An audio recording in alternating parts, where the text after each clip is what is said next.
ман дар хурдсолиам маъюб нашудам, балки ҳамагӣ 6.5 сол пештар бо айби худ ва хатоии худ маъюб шудам.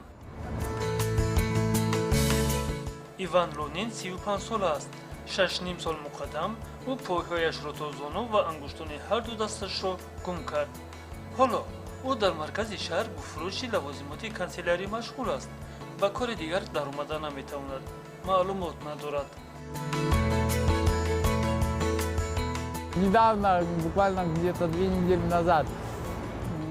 2 ҳафта пеш ман дар инҷо савдо мекардам.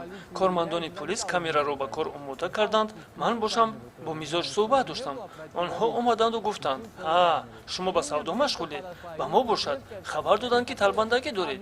Тоб хӯрда баргашта рафтанд. Поступился попрошайки, развернулись, тут же ушли. вақтҳои холии худ иван бо шуғли дӯстдоштааш давидан бо аробача машғул мешавад. таи чанд соли охир ӯ иштирокчии доимии давҳои марафонӣ дар Қазоқистон ва берун аз он аст. После Алматы она порвалась, сиденье.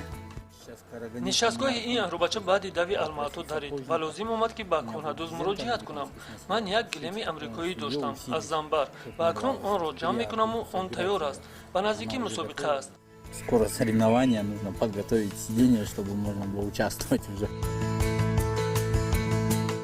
агар шумо таърихи аҷиби худро дошта бошед ё ин ки шумо ба қаҳрамонҳои ин барнома кӯмак расонидан хоҳед, пас ба суроғи электронии мо allow.kz нависед.